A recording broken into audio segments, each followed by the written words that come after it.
역류성 식도염은 생활 습관이 정말 중요합니다. 역류성 식도염이 좋아지기 위한 9가지 생활관리 방법을 알려드릴게요. 안녕하세요. 침구과 전문의 안재현 한의사입니다. 역류성 식도염의 가장 큰 문제 2가지는 식도 괄약근이 느슨해져서 역류를 막지 못한다는 점, 위에 음식물이 머무르는 시간이 길고 배출 시간이 지연된다는 점입니다. 따라서 음식물이 역류하게 되는 상황을 만들지 말고 위에 음식이 머무르는 시간이 길어지지 않도록 하는 것이 역류성 식도염을 치료하는 포인트인데요.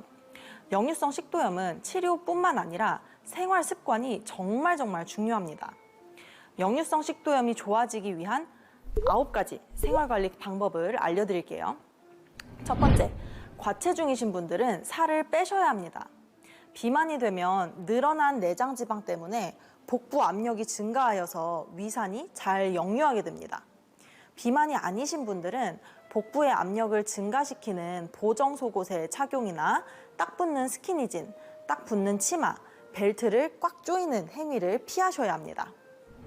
두 번째, 고기 섭취를 줄이셔야 합니다. 단백질이나 지방은 소화되는 데 걸리는 시간이 매우 길어요. 4시간 이상 걸리기 때문에 위에 머무르는 시간이 길고 위산의 분비를 자극합니다. 즉, 위산이 역류하기 쉬워집니다. 세 번째, 식사 후 최소 2~3시간 후에 누우셔야 합니다. 누우면 위 식도가 가로 방향으로 위치하기 때문에 역류하기 쉬운 상태가 됩니다.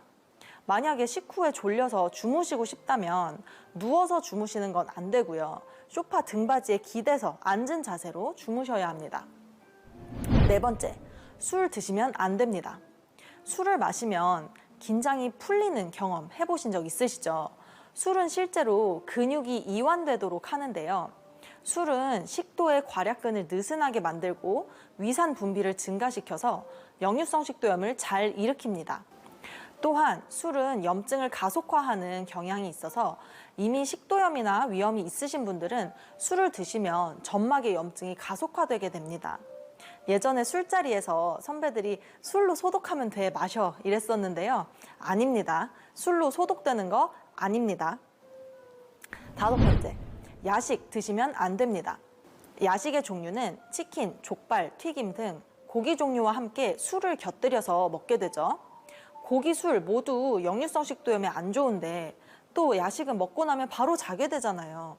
술과 함께 야식을 드시고 바로 주무신다면 그 다음날은 100% 속이 쓰리고 신물이 올라오게 될 것입니다. 만약에 야식을 먹게 되더라도 다 드시고 3시간 후에 주무셔야 하는데요. 야식을 드시고 3시간 후에 자는 건 현실적으로 힘드니까 야식을 안 먹는 게 좋겠죠. 여섯 번째, 흡연 안 됩니다. 담배는 위식도 괄약근을 느슨하게 하고 식도와 위 점막을 상하게 합니다. 일곱 번째, 커피를 복용하셨을 때 속쓰림이 있으신 분들은 커피를 드시면 안 됩니다. 커피는 위산의 분비를 증가시키고 식도 괄약근을 느슨하게 하면서 위산이 역류하도록 합니다. 하지만 현재까지의 연구에 따르면 커피 복용이 역류성 식도염과 관련이 있다는 의견도 있고 없다는 의견도 있어서 절대적 금기증이라고 할 수는 없겠습니다. 하지만 커피를 마셨을 때 나는 속이 쓰리다 하시는 분들은 커피를 피해주세요. 그럼 혹시 우유를 타서 마시면 괜찮나요? 라는 질문도 많이 받는데요. 우유는 이미지상 위를 보호해 줄 것만 같잖아요. 하지만 우유에 포함되어 있는 단백질은 소화되기 어려운 단백질이라서 위산 분비가 오히려 촉진되어서 위염, 식도염의 증상을 악화시킬 수 있습니다. 따라서 커피에 우유를 타서 마시는 건 더 안 좋겠죠. 여덟 번째, 빠르게 식사하시면 안 됩니다. 빠르게 먹게 되면 꼭꼭 씹지 않고 커다란 덩어리를 그대로 삼키게 되는데요. 크고 거친 음식물 덩어리를 삼키게 되면 그로 인해서 식도 점막이 상하게 됩니다. 또한 빠르게 허겁지겁 음식을 먹다 보면 많은 양을 먹게 될 것이고 많은 양의 음식이 위에 들어가면 위산의 분비도 늘어나게 되고 위의 압력이 증가하여서 위산이 역류하기 쉬운 상태가 됩니다.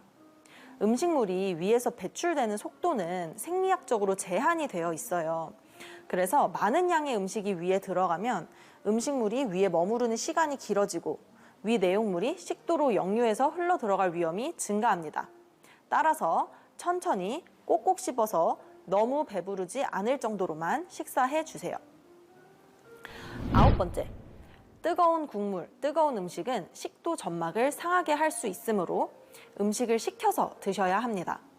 한국 음식에는 국물 요리가 정말 많죠. 심지어 한국인은 국이나 찌개를 냄비채로 그냥 떠먹는 것을 참 좋아하는데요. 국물을 드실 때는 꼭 그릇에 덜어서 연기가 나지 않을 때까지 식혀서 드시기 바랍니다. 역류성 식도염은 생활습관병이라고 해도 과언이 아닐 정도로 생활관리가 정말 중요한 질환입니다. 생활관리만 잘해도 절반은 좋아질 수 있는 질환이기 때문에 역류성 식도염이 있으신 분들은 오늘 제가 설명드린 9가지 방법을 꼭 실천해 보세요.